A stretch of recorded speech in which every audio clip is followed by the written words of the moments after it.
Del mes de marzo hasta hoy, Perú registra el mayor número de muertes de su historia, superando así incluso el número de víctimas mortales que durante 2 décadas arrojó la guerra contra las organizaciones subversivas de Sendero Luminoso y el movimiento revolucionario Tupac Amaru. Hasta la fecha han fallecido más de 29.000 personas por COVID-19, pese incluso a que Perú fue uno de los primeros países en América Latina en declarar la cuarentena obligatoria. Perú es el 5º país del mundo y el 2º de América Latina con más casos de contagios confirmados. Soy Juliana González y les doy la bienvenida a nuestro especial de coronavirus dedicado a Perú. Desde hace casi 3 meses, los fallecimientos diarios por esta pandemia no bajan del centenar en el país andino. La crisis demuestra la exposición de su personal médico y la fragilidad del sector salud, que solo recibe el 3,3% del gasto social del PIB. Casi la mitad de lo que recomienda la Organización Panamericana de la Salud. Miles de doctores convocaron el miércoles pasado una jornada nacional de protesta en Lima para exigir más inversión en salud y una mayor bioseguridad. Nosotros no estamos realizando un paro, es una protesta y le estamos garantizando el 100% de atenciones de todos los pacientes, así como lo hemos hecho ayer o hace una semana. El día de hoy y mañana solamente estamos protestando a aquellos que no estamos de turno o estamos saliendo de guardia. La pandemia de coronavirus ha revelado con toda su crudeza la gran fragilidad de los sistemas de salud de muchos países y la vulnerabilidad del personal médico. Sin embargo, la ministra de Salud señaló que la población necesita el sistema sanitario y que el virus no hace huelga.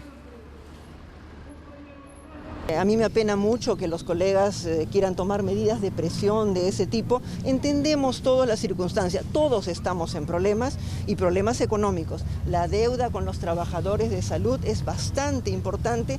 Me apena que tomen ese tipo de medidas y yo creo que no es exactamente el mejor momento para que nosotros tengamos dificultades en la atención. En plena pandemia, con escasez de laboratorios moleculares para efectuar pruebas de coronavirus y falta de equipos de protección y recursos para efectuar rastreos entre los profesionales de la salud, la situación de los médicos peruanos se torna más vulnerable que nunca.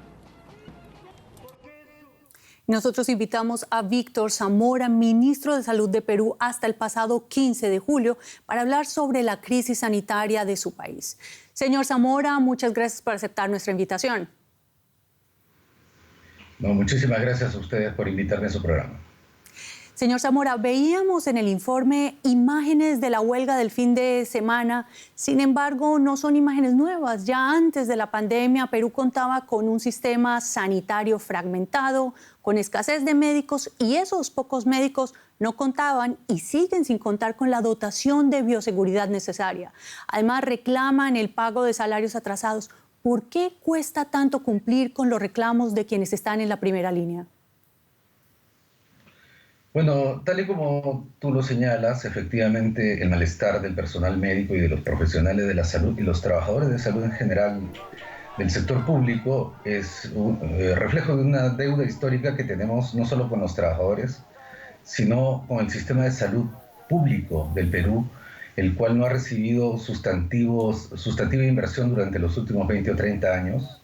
No hemos logrado pasar del 4% del Producto Bruto Interno para la inversión pública y iniciamos esta epidemia con un déficit ya marcado de personal profesional, por ejemplo, de los médicos, 25.000 profesionales, que es la brecha, es lo que nos falta para poder suplir un mínimo de profesionales médicos en todas las unidades del servicio público de salud. Y en segundo lugar, con atrasos en los salarios y en las relaciones contractuales. Cubrir esa brecha de deuda histórica en un solo año es muy difícil y entendemos que nuestros colegas trabajan en condiciones muy precarias, no solamente contractuales, salariales, sino de infraestructura, equipamiento y protección.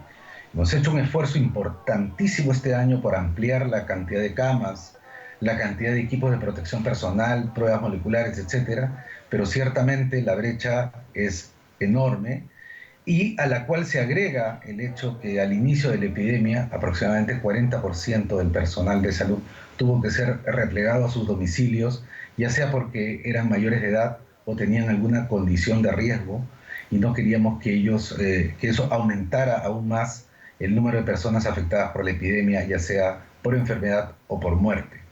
Señor Las condiciones... sí. Siga, por favor. No, las condiciones, ciertamente todo la pequeña introducción que ustedes han puesto refleja la crisis que vivimos en materia de recursos humanos. Nos solidarizamos, pero es muy complicado en un año poder cubrir todas las demandas que históricamente este sector tiene. Bueno, señor Zamora, muchas gracias por su tiempo y por estas informaciones. Muchísimas gracias. Y ante la imposibilidad de bajar la curva de contagios, el gobierno peruano ha extendido hasta el 30 de septiembre el estado de emergencia nacional, mientras que la emergencia sanitaria, que permite al gobierno facilidades para comprar insumos para hacer frente a la pandemia, se prorroga hasta la primera semana de diciembre. Al mismo tiempo, Perú se suma a los países que ensayan la vacuna Sinopharm, lo que le podrá asegurar un trato preferencial una vez esté lista. Con 86 muertes por cada 100.000 habitantes, Perú tiene la tasa de mortalidad más alta por COVID-19 del mundo. Ahora, el país andino está reclutando miles de voluntarios para los ensayos clínicos de 2 vacunas en la fase final de los ensayos. En este momento ya está confirmado con Sinopharm de China, que para que haga las pruebas acá en el país, que debe comenzar el 8 de septiembre, a 6.000 voluntarios, y también con Johnson & Johnson, que ha confirmado que inicia las pruebas el 24 de septiembre, y el otro era el 8 de septiembre, este es el 20. Las pruebas comienzan en Perú cuando el país roza los 622.000 casos y 28.000 decesos vinculados al coronavirus, siendo el segundo país con más contagios en la región y el sexto en el mundo. La semana pasada, el presidente peruano Martín Vizcarra aseguró que el gobierno estaba negociando la adquisición de 30 millones de vacunas. Ya estamos en conversaciones con 5 laboratorios para hacer la adquisición de 30 millones de vacunas, es decir, más del 90% de la población. Participar de estos ensayos podría ayudar a Perú a obtener más rápido las vacunas, según los expertos. Participar en estos estudios para el Perú va a permitir que Perú pueda negociar con los actores principales en el mundo de este esfuerzo que ha hecho todas las instituciones, laboratorios, para obtener en un plazo relativamente corto una vacuna. En la recta final, para lograr la vacuna, hay un total de 7 laboratorios en la última fase de ensayos. La mayoría de ellos ya ha reclutado voluntarios en otros países latinoamericanos, como Argentina, México y Brasil. No en vano, se trata de una de las regiones más azotadas por la COVID-19, con más de 7 millones de casos y casi 270.000 muertos por el virus. El segundo trimestre del año ha sido el peor de la historia para la economía peruana. De abril a junio, el Producto Interno Bruto del país registró una caída del 30% en relación al mismo periodo del año pasado, y el país ha entrado en una recesión técnica. Entre las causas de esta contracción económica están el confinamiento estricto, el cierre de fronteras y la restricción de las actividades económicas consideradas no esenciales.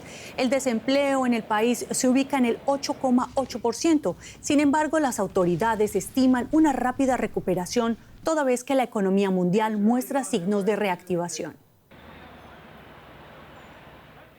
Y analizamos los impactos económicos de la pandemia en Perú con nuestro analista económico José David Navarro en Frankfurt. Te saludo con mucho gusto, José. Perú no solo adoptó una rápida y estricta cuarentena, sino que también puso en marcha créditos baratos para el agro y bonos para las familias más pobres. ¿Por qué no han sido suficientes estas medidas para evitar una caída tan profunda del PIB como la actual? Hola Juliana, ¿cómo estás? Bueno, esas medidas que tú comentas también han recibido críticas por una parte de los economistas. Una de las razones que apuntan es la burocracia que se ha instalado y que ha impedido, en algunos casos, que esas ayudas lleguen a todas las familias o que lleguen a tiempo. Hay un dato importante y es que el 70% de los peruanos que trabajan lo hacen en el sector informal, precisamente el sector más golpeado en unas circunstancias como las que hemos atravesado de cuarentena estricta. Y si hablamos de la economía de Perú, hay que hablar también de la minería, un sector donde pues obviamente es difícil mantener, por ejemplo, las distancias de seguridad y donde la producción se ha reducido. Eso afecta a la economía peruana porque la minería es uno de sus pilares y en la primera mitad de este año las exportaciones de cobre han caído en torno al 26,3%. Pero hay noticias positivas, José, y es que el gobierno peruano asegura que hacia finales de año la economía podrá recuperar sus niveles de la prepandemia. ¿Qué elementos sustentan este optimismo? Sí, efectivamente, Juliana, se han levantado algunas restricciones, también en el sector que les comentaba, en el de la minería. De hecho, según datos que aportó ayer el gobierno, pues la producción de minerales, la extracción en el mes de julio ya está muy cerca de los niveles de antes de la pandemia. Algunos economistas, sin embargo, apuntan a que esas previsiones son demasiado optimistas, teniendo en cuenta pues, la caída tan fuerte que ha vivido la economía de Perú y también considerando que las inversiones privadas se pueden retrasar en el tiempo porque el próximo año hay elecciones generales en Perú y eso significa para la economía pues, unos meses más inciertos. Muchas gracias, José, y estaremos atentos a la recuperación de la economía peruana. Saludos hasta Frankfurt. Y el gobierno peruano ordenó el lunes una investigación interna en la policía tras divulgarse imágenes inéditas que contradicen la versión oficial sobre la muerte de 13 personas durante una estampida en la discoteca de Lima en un allanamiento en plena pandemia.